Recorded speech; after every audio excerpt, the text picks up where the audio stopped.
Sound classy and intelligent. Do you want to come across as ultra classy and smart? I assure you that after watching this video you will have a number of new verbal arrows in your quiver to use everywhere you go. Try out the following phrases and you'll immediately notice a difference in how you're perceived and treated by those around you. 1. I'm pleased to meet you. What do you usually say when you first meet someone? These days, many of us just say something like, "Hey," or "What's up?" Try switching it up. Say, "I'm pleased to meet you," instead. You'll sound classy, smart, and like a person who's well worth speaking with and getting to know. Because you are, right? 2. You're entirely right. Want to agree with somebody or something you've just heard? You can say, "Yeah, true, but it's kinda basic."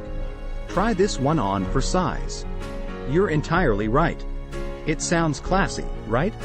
That's because it absolutely is classy. And it makes you sound like you went to Harvard.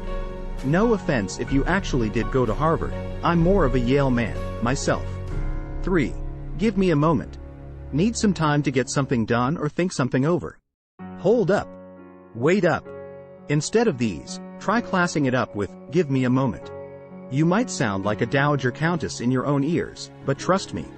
To everyone else, you sound classy as hell. 4. I was pleasantly surprised.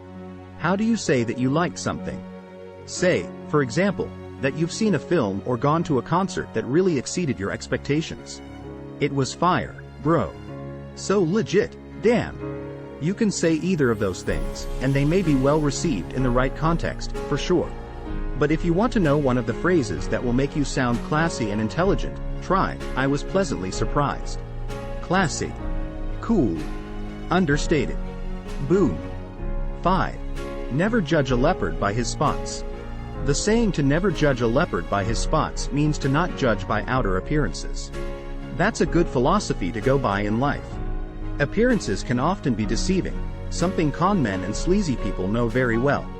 This saying is classy and shows that you have some unique insights into life and something to say. 6. Mark my words. Want to emphasize that something will happen or that something you have said will come true or be recognized one day for its importance? Say this. It's classy, it's smart, and it's frankly badass. You're showing that you stand behind what you say and you're confident in it coming true. You're speaking your piece and then putting the mic down. You're being a classy, intelligent individual. 7. Quite apart from that. Want to change the subject? Usually you might say something like, "Well, what about?" Yes, you can say that. But instead, try, "Quite apart from that." It's classy, it's bold, and it switches the subject with no easy U-turn. 8. On a different note. Another way to switch topics or move on to a new issue. Try, "On a different note." You may not play violin or any instrument at all, but you have the ability to change the subject. Furthermore, you have the right to pitch changing the subject. 9. I'm feeling under the weather. When you're sick, it's easy to say, "I feel crappy," "I feel like SH*T," or just, "I'm sick." Instead, try saying this. When you say you're under the weather, it's a very classy and understated way to say you feel terrible without being too direct about it. The next time you're hugging the toilet bowl and feel awful and your boss asks when you're coming in, say you're feeling under the weather. 10. Perhaps we could reach an arrangement. One of the fastest ways to sink a deal is to be overeager. If you want to express interest but not immediately commit, try using the phrase above. Not only does it sound classy, it also makes you sound smart and strategic. You're saying that you're interested while also signaling that you're not yet fully sold. It's a great opening line when you're keen on something but still haven't gotten the terms you want. 11. That makes me rather uncomfortable. Many of us are prone to hiding when something makes us uncomfortable, or downplaying it. But one way to express your displeasure while still remaining very classy and smart is to say the above phrase. It can be used to turn down somebody who's flirting with you or to get more space on the subway system if a person is crowding too close to you. 12. I beg your pardon. Saying, "Excuse me," is perfectly fine in most cases. But if you want to class it up further and sound twice as chic, try saying, "I beg your pardon." This is an antiquated phrase, for sure, but it still sounds just as classy as the first time some British lord or lady used it. 13. I'm not particularly fond of. When you dislike something or want to also express displeasure, This phrase is a good one you can drop.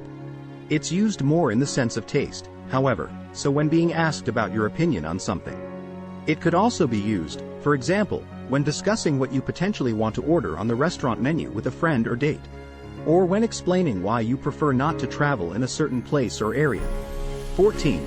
It's crucial to understand that when trying to point out something vital, this is a very good way to do so. You can make it clear that a subject or piece of knowledge is very important by saying this.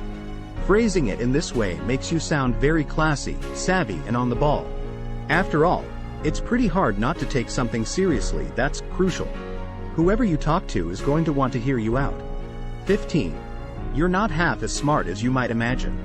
Now and then you need to take someone down a peg. That's where this phrase comes into play and can be a really savage put down that's still classy as heck. Try it out the next time somebody is trying to verbally push you around or say ignorant things. You'll get a nice buzz. Just make sure to deliver it with the perfect wry flourish. 16. Don't be into trends. Don't make fashion own you, but you decide what you are. Gianni Versace. If you want to sound classy, smart and stylish, who better to quote than iconic Italian fashion designer Gianni Versace? Drop this line when somebody asks what your style is or what trends you think are cool. They'll be stunned. 17. Being male is a matter of birth. Being a man is a matter of age. But being a gentleman is a matter of choice.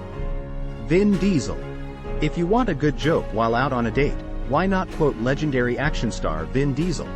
What better source for talking about true manhood? Try it out and see how your date reacts. 18. Do it big, do it right, and do it with style. Fred Astaire. Tap dancing sensation Fred Astaire knew how to light up the dance floor, and he also had some wise advice. Use this as a motto or a personal maxim. It's also an ideal quote and phrase to use when explaining your life philosophy or how you like the projects or endeavors to go that you get involved in. 19. Not all who wander are lost. You may have seen this line on a few tattoos or heard it around a time or two. It's actually from the fantasy writer J.R.R. Tolkien, whose legendary Lord of the Rings and Hobbit books continue to be massively renowned to this day. The line means that a nomadic and adventurous life isn't only a matter of being lost and can be a proactive, empowering choice. This is a line for the wanderers and the explorers who always seek new horizons. Use it the next time somebody asks you why you don't get your life more together. 20. Brevity is the soul of wit. William Shakespeare. This line is from Shakespeare's timeless classic Hamlet, and it will do nicely for any occasion where you're giving an opinion on what's funny or not. Asked about a comedian or what you find funniest, say this.